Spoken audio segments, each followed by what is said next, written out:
Hello दोस्तों, स्वागत है आप सभी का हमारे चैनल में। तो अगर आप कभी भी कोई प्रॉपर्टी लेने जा रहे हो, जैसे कि मैं यहाँ पे एक लैंड का एग्जांपल ले रहा हूँ कि अगर आप कोई जमीन लेने जा रहे हो तो आपको किन किन बातों का ध्यान रखना है। क्योंकि मैं अभी अभी एक जमीन को खरीदा था 10 लाख रुपए पर कट्ठे के हिसाब से, लेकिन कुछ मिस्टेक होने के कारण मेरा 10 लाख रुपए वहां डूब चुका है।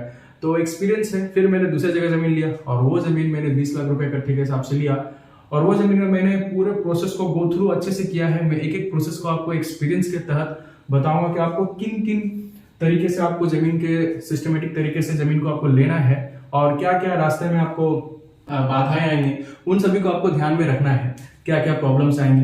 तो सबसे पहले अगर मैं जैसे देखूं तो सबसे पहले कि आप कोई जमीन ले रहे हो तो देखो मैं यहाँ पे लिख दिया हूँ कि इन सारे पॉइंट, अगर ये जमीन आप ले रहे हो तो मान लो कि एक जमीन है तो सबसे पहले आपको साइट पे जाना है। आमतौर पे होता क्या है कि एक ब्रोकर जो डील करता है, जो खरीद रहा है और जो बेच रहा है उनके बीच में आके, तो ब्रोकर से आमतौर पे लोग मिलते हैं। ब्रोकर बताता है कि ये देखो जमीन है, यहाँ जाके आप जमीन को खरीद लो और ये जमीन आपको अगर पसंद आ रहा है तो जमीन को खरीदने के बारे में आपको बताता है, वो एक दाम बताता है। तो आप सबसे पहले ये करो कि आप उसका आईडी प्रूफ मांगो सबसे पहला, कि जो भी उस जमीन का मालिक है आप मुझे उसका आईडी प्रूफ दो। वो अगर मान लो वो आईडी कुछ भी अगर नाम हुआ अजीत या रितेश, तो देखो कि ये रितेश नाम का आदमी सच में वाकई में एग्जिस्ट करता है क्या दुनिया में। हाँ, अगर वो एग्जिस्ट करता है तो आप उसके बाद उस आईडी प्रूफ को मुझसे मांगो कि आपका आईडी प्रूफ अगर दिए तो फिर साथ में वो जो लैंड है वो लैंड इसी आदमी का है, इसका प्रूफ क्या है। इसका प्रूफ के लिए आप बोलो कि इस जो जमीन है वो जमीन का मुझे पेपर चाहिए, आपके वाला या फिर उनके नाम का जो भी जमीन का जो पेपर है, मालिकाना हक वाला जो पेपर है वो मुझे आप दिखाओ। तो वो जेरोक्स पेपर या फिर कोई भी आपको एक पेपर दिखाएगा, जिसे केवाला कहते हैं या खतियोनी कहते हैं। अब वो डिपेंड करता है कि उसके पास क्या है, कौन सा है, खतियोनी या फिर केवाला है। वो मैं आगे बताऊंगा वो क्या होता है। तो वो लेने के बाद आप सीधे एक वकील के पास जाओ और वकील से पता कराओ कि ये जो है ये क्या सही है, ये जो जमीन का पेपर है ये क्या सही है। आपको एक वकील का इसमें बीच में लाना ही पड़ेगा, वकील का मदद आपको लेना ही पड़ेगा।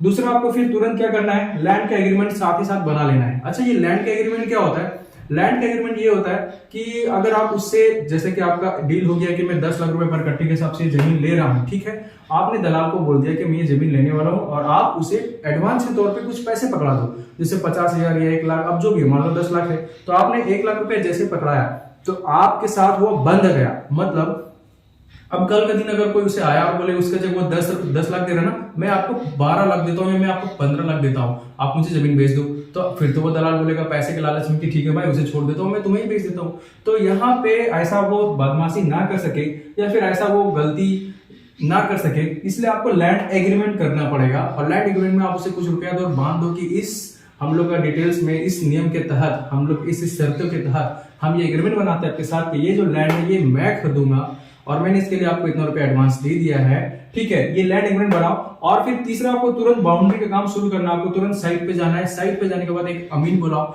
अमीन 1000-2000 रुपया आपको चार्ज करेगा, बदले में आपका जमीन को नाप के बता देगा कि आपका जमीन कितना है, 1 कट्ठा है या 1.5 कट्ठा या फिर उससे कमी है, ठीक है। तो वो जमीन वहां पे कितना है, और जमीन के बाद आप 2 लोगों को या 3 लोगों को तुरंत बाउंड्री के काम में लगा दो। अब उससे क्या होता है ना कि मान लो कि जमीन में कुछ विवाद हुआ भी, मान लो जमीन में कोई विवाद हुआ, आपको कैसे पता चलेगा?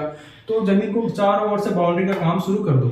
अब उससे क्या होता है ना कि कुछ भी विवाद हो तो कोई भी आदमी आपको तुरंत आके रोकेगा कि इस जमीन पे आप काम कैसे करवा सकते हो, ये जमीन में मेरा भी हक है या मेरा भी इसमें मालिकाना हक है। तो जो भी अगर वो बोलेगा तो वो विवाद से विवादित हो जाएगा और फिर ये जो एग्रीमेंट है टूट जाएगी। एग्रीमेंट में मेंशन होगा कि अगर जमीन अगर विवादित हुआ तो आपका ये जो एग्रीमेंट है टूट जाएगा और जितने भी पैसे मेरे लगे वो आप मुझे वापस कर दोगे शुद्ध समेत, ठीक है। शुद्ध समेत नहीं, मतलब मुझे आप वापस कर दोगे। तो ये एग्रीमेंट में बनता है। तो इसलिए बाउंड्री में, लेकिन यहाँ पे लोग क्या गलती करते हैं कि जैसे ही वो लैंड एग्रीमेंट बनाते हैं बाउंड्री का काम भी शुरू करते हैं, लेकिन धड़ल्ले से 50 मजदूर लगा दिए, 20-10 मजदूर लगा दिए और फिर धड़ल्ले से 5 लाख 10 लाख रुपए लगा के बाउंड्री में पूरा खर्च करते और बड़ा सा बाउंड्री मार देते। ये गलती आपको नहीं करना है। बाउंड्री में मेन खर्च आपको रजिस्ट्री के बाद करना होता है, क्योंकि अगर मान लो आप यहाँ पे अगर एक लैंड एग्रीमेंट ही कराए और बाउंड्री पे जाके अगर आप जमीन पे साइड पे जाके अगर आप बाउंड्री बड़े बड़े बनवा दिए, पैसे आपने लगा दिए 5 लाख 10 लाख रुपए, और फिर अगर कुछ आगे जाके घपला पता चला कि नहीं कुछ पर प्रॉब्लम हुआ तो फिर आपके पैसे गए। तो आप इसलिए बाउंड्री ज्यादा बड़ा मत बनाओ साइड पे जाके, ठीक है। तो यहाँ पे हो गया आपका बाउंड्री। उसके बाद आप एलपीसी निकलवाओ। अब ब्रोकर को बोलो कि आप एलपीसी निकालो। अब ये एलपीसी क्या होता है? तो एलपीसी जो है, देखो चौथा नंबर पॉइंट, एलपीसी होता है लैंड पोजीशन सर्टिफिकेट। आप जानते हो यही सबसे मेन झमेला होता है। अगर ये निकल गया तो फिर आपका झमेला उतना ज्यादा नहीं होता है। एलपीसी में आपका सारा डिटेल्स होता है कि वो जमीन किसका है, किसने खरीदा था, कहाँ से खरीदा था, वो जमीन कहाँ है, कैसा है, कितना है, सारा डिटेल्स उसमें होता है। कितने रुपए कट्ठे के हिसाब से खरीदा था, आपको कितने रुपए का। तो एलपीसी आप एक बार निकल गया ना, और एलपीसी का मतलब यही होता है कि मान लो ये देखो, ये ईस्ट है, ये जमीन है, ये आपका ईस्ट है, ये वेस्ट है, ये नॉर्थ है, ये साउथ है। तो ईस्ट में आपका रास्ता पार हुआ। एलपीसी में सारा बता देगा कि वो जो जमीन आपको मिलने वाला, जो बेचा जा रहा है और जो आप खरीद रहे हो, उसके ईस्ट में कौन है, वेस्ट में उसका क्या है, कौन रह रहा है, नॉर्थ में कौन रह रहा है, साउथ में कौन सा रोड पास किया गया है। तो एलपीसी में ना लैंड पोजीशन के बारे में सब कुछ आपको पता चल जाएगा। सारा झमेला खत्म। आपको एक बार एलपीसी निकल गया, फटाक से आप सेल एग्रीमेंट बनवा लो।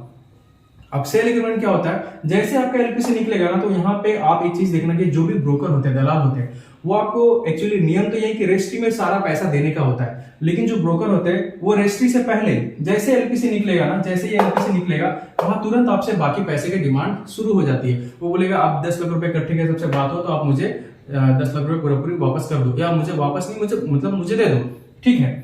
तो यहाँ पे आप क्या करोगे ना, आप फटाक से सेल एग्रीमेंट बनाओ। बोले ठीक है मैं आपको पैसा देता हूँ, आप सेल एग्रीमेंट बनाओ। सेल एग्रीमेंट में सारा डिटेल्स वापस से लिखा जाता है और कि वो सेल कर रहा है, और ये सेल एग्रीमेंट ये एक वकील बनाता है, ठीक है, जिससे तहसीलदार तरफ से बनाया जाता है। तो आप वहां पे सेल एग्रीमेंट बनाओ। सेल एग्रीमेंट बनाने के बाद आप मेंशन जरूर करना कि इस चेक के माध्यम से मैं इसे इतना पैसा दे रहा हूं, जो कि रजिस्ट्री में देना था, लेकिन ये इनका डिमांड की वजह से मैं ये पैसा इस चेक के माध्यम से, चेक नंबर वहां जरूर से लिखना, मैं सारे पैसे इनको दे रहा हूं, ठीक है।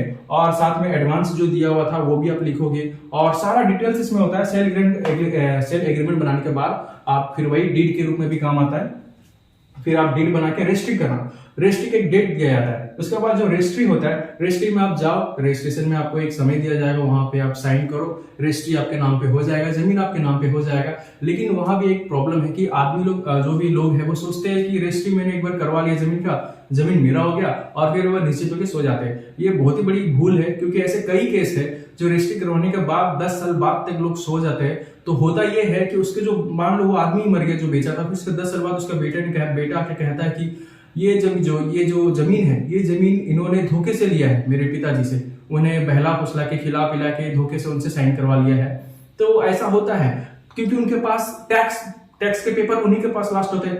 अब देखो होता यह है कि सरकार हमसे किसी भी प्रॉपर्टी को उनके टैक्स के आधार पे होता है कि जो भी प्रॉपर्टी का टैक्स जो दे रहा है वो प्रॉपर्टी आमतौर पे उसी का है, नॉर्मली ये माना जाता है। तो इसलिए फटाक से आपको उसका अगला कदम, 7वां कदम करना रहता है। रजिस्ट्री के बाद म्यूटेशन कराना पड़ता है। अब देखो होता है क्या है, म्यूटेशन क्या होता है, म्यूटेशन का हिंदी मीनिंग होता है दाखिल खारिज। म्यूटेशन का हिंदी मीनिंग होता है दाखिल खारिज। अच्छा, ये दाखिल खारिज क्या होता है कि चलो ठीक है, आप रजिस्ट्री तो करवा ली जमीन का, अब आप वहां पे जाओ सरकारी सिस्टम में, मान लो यहाँ पे सरकारी सिस्टम में आप तुरंत फिर जाओ, और वहां से उसका जो भी नाम है, मान लो कोई भी नाम है ABCD करके, तो आप ABCD का नाम को हटाओ, आप बोलो मैं XYZ, ये मेरा नाम है और मेरा नाम रजिस्टर करो, मतलब मेरा नाम वहां पे, उसका नाम को दाखिल खारिज करो, उसका नाम को काट दो, मतलब खारिज कर दो उसका नाम को, और मेरा नाम को वहां पे चढ़ा दो। इसे ही कहते हैं दाखिल खारिज या फिर म्यूटेशन, इसे ही कहते हैं म्यूटेशन।